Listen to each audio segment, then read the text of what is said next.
یہاں پر یہ بھی درس دے دیا گیا کہ جب کوئی شخص کسی کو نیکی کی بات بتائے اور سامنے والے پر اثر نہ ہو تو اسے مایوس نہیں ہونا چاہیے، اسے بار بار نصیحتیں کرنی چاہیے، جیسا کہ ابھی آپ نے سنا کہ اسے اجر و ثواب ملتا ہے۔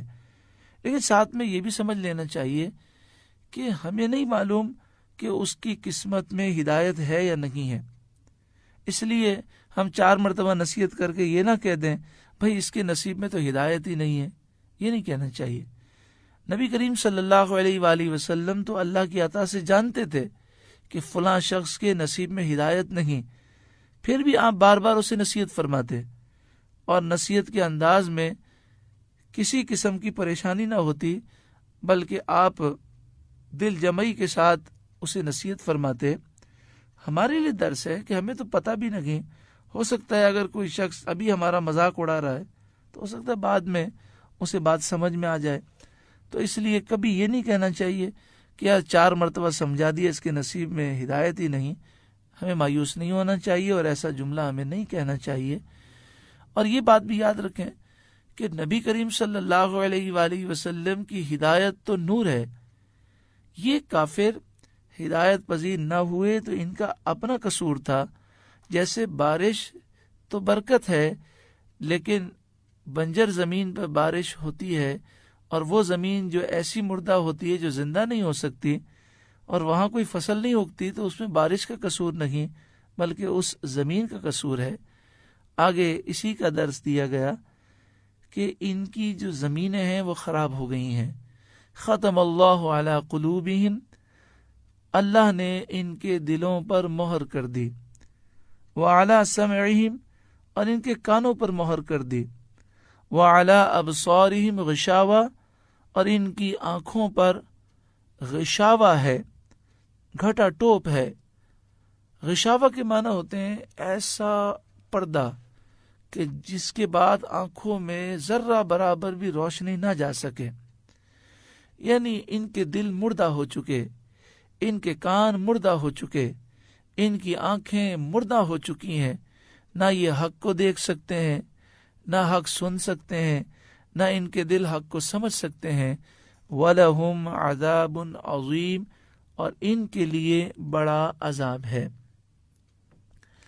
قرآن مجید فرقان حمید میں اسی مضمون کو مختلف انداز میں بیان کیا گیا، جیسے سورہ منافقون آیت نمبر 3 28واں پارہ، فَطُبِعَ عَلَى قُلُوبِهِمْ، جس کے یہی معنی ہے کہ ان کے دلوں پر مہر لگا دی گئی۔ سورہ کہف آیت نمبر 28 15واں پارہ، اغفلنا قلبہ، اس کے دل کو ہم نے غافل کر دیا۔ سورہ مائدہ آیت نمبر 13 چھٹا پارہ، قاسیہ کا لفظ ہے کہ دل سخت ہیں۔ سورہ مطففین آیت نمبر 14 30واں پارہ، ران علی قلوبہم، ان کے دلوں پر زنگ ہے۔ سورہ قاف آیت نمبر 37 26واں پارہ، ان فی ذالک لذکری لمن کان لہ قلب، بے شک اس قرآن میں ضرور نصیحت ہے اس کے لیے جس کے پاس دل ہو، یعنی جس کا دل زندہ ہو۔ تو مختلف آیات میں یہ مضمون موجود ہے کہ جب دل مردہ ہو جاتا ہے اور وہ زندہ ہونے کے قابل نہیں ہوتا تو نصیحتیں اثر نہیں کرتے۔ دل پر زنگ کیسے لگتا ہے؟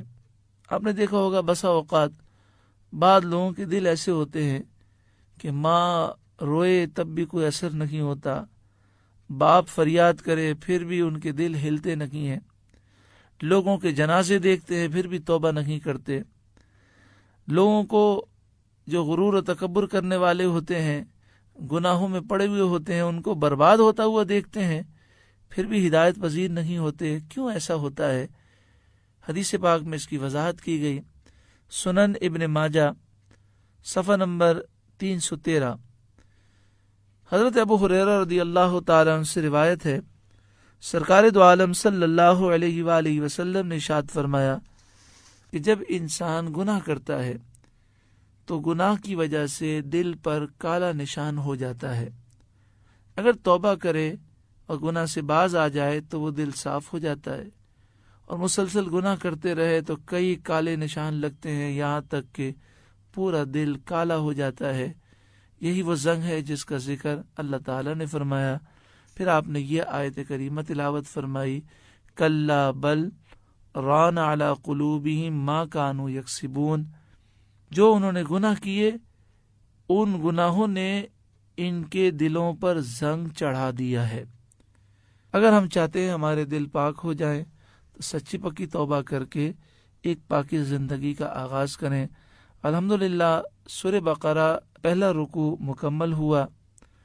اس رکوع کی جو برکتیں ہیں اللہ تعالی ہم سب کو اس سے مالا مال فرمائے، اور اس میں جو نصیحتیں ہم نے سماعت کی ان نصیحتوں پر اللہ تعالی ہمیں عمل کی توفیق عطا فرمائے۔